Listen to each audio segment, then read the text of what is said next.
জামাল ভাই অ্যাক্সিডেন্ট করছে ভাবি। কি বলেন ভাই এগুলা? খুবই গুরুতর অবস্থা, লোকজন মনে হয় এতক্ষণ হসপিটালে নিয়ে গেছে। আপনারা আসেন, আমি যাই। আমরা চলেন, আমরা হাসপাতালে যাই। দাঁড়া, যার দরকার নাই। তুই কি ওই পঙ্গুটার সাথে সংসার করবি? শোন, এখনই তোর একটা সিদ্ধান্ত নিতে হবে জামালকে ছাইড়া যাওয়ার। আর তুই যদি জামালকে না ছাইড়া দেস, তোর আজীবন মানুষের বাসায় খাইটা খেতে হইবে।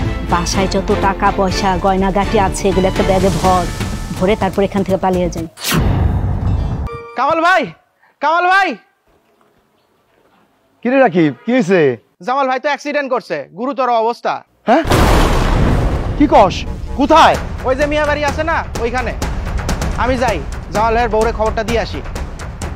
ছোট ছোট অ্যাক্সিডেন্ট করছে। সাইমা, সাইমা, সাইমা। ভাবি। হ্যাঁ ভাই বলেন। জামাল ভাই অ্যাক্সিডেন্ট করছে ভাবি। কি বলেন ভাই এগুলা? খুবই গুরুতর অবস্থা, লোকজন মনে হয় এতক্ষণ হসপিটালে নিয়ে গেছে। আপনারা আসেন, আমি যাই।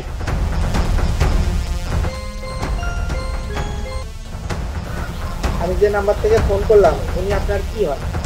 জি, উনি আমার স্বামী হন।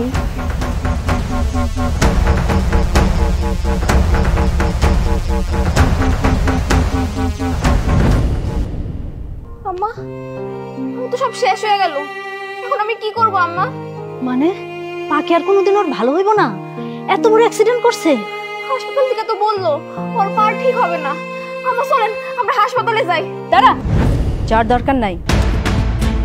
তুই কি ওই পঙ্গুটার সাথে সংসার করবি? পারবি ওই পঙ্গুটাকে নিয়ে সারাটা জীবন কাটাতে? এগুলো আপনি কি বলতেছেন? আমি তো কিছুই বুঝতে পারতেছি না। তুমি কিছুই বুঝতেছ না।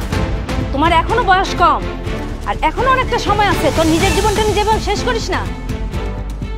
শোন, এখনই তোর একটা সিদ্ধান্ত নিতে হবে জামালকে ছাইড়া যাওয়ার। আর তুই যদি জামালকে না ছাইড়া দেস, তোর আজীবন মানুষের বাসায় খাইটা খেতে হইবে। ওই যে জামাল পঙ্গুটা আছে না, ওকে নিয়ে তোমাকে আজীবন টানতে হবে। তোর এখন ওকে ছাইড়া যাওয়া ছাড়া কোনো উপায় দেখতেছি না। জি আম্মা, আপনি ঠিকই বলছেন। ও তখন পঙ্গু হয়ে গেছে। আমি ওর সাথে থাইকে আমার সারাটা জীবন নষ্ট করতে পারবো না। তাই বলছিলাম, তোর এখন কাজ কি জানিস? কি? বাসায় যত টাকা পয়সা গয়না গাটি আছে এগুলো একটা ব্যাগে ভরে তারপর এখান থেকে পালিয়ে যাই। আর তুমি যদি এগুলি নিয়ে না পালাইতে পারো না, তাহলে আজীবন ফকিন্নির মতো তোমাকে থাকতে হবে। জি আম্মা, আপনি তো ঠিকই বলছেন। ঘরে যা কিছু আছে সবকিছু নিয়ে এখনই বাড়িতে হবে আমার। ওর পঙ্গুর সাথে তো আমি আর সংসারই করতে পারবো না। চলেন আম্মা, চলেন।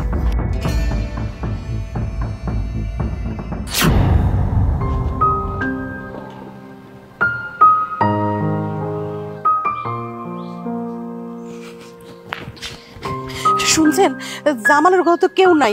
মালামাল সব এলোমেলো হয়ে আছে। মনে হইতেছে চোর ডাকাত ঢুকে সবকিছু নিয়ে গেছে। কি কইতেছো তুমি? আমি ঠিকই কইতাছি। আমার লগে রাস্তার মধ্যে রাকিবের লগে দেখা হইলো। রাকিব বলল, কি ব্যাপার ভাই? আমি তো আপনাদের বাসায় যাচ্ছিলাম। আমগো বাড়িতে কেন? জামাল ভাইয়ের অ্যাক্সিডেন্টের কথা শুনে তার স্ত্রী ও শাশুড়ি সবকিছু নিয়ে পালাই গেছে। কও কি তুমি? আমি নিজ চোখে দেখছি। আমি দেখলাম তারা যেই গাড়িতে গেল সব ব্যাগ ট্যাগ সেই গাড়িতে অনেক ব্যাগ।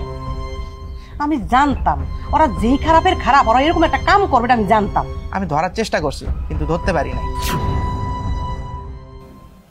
ভাইজান, আল্লাহ আমারে না মেরে পঙ্গু করে দিল।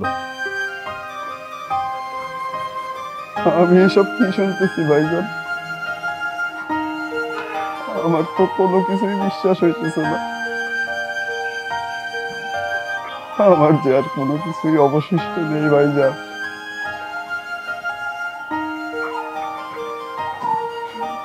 সেইটা তো আমি মরে গেলেই ভালো হইতো। আমি এতদিন দুধ কলা দেখা সব করছি, সেই সাপই আমার সফল মেরে দিয়ে চলে গেল।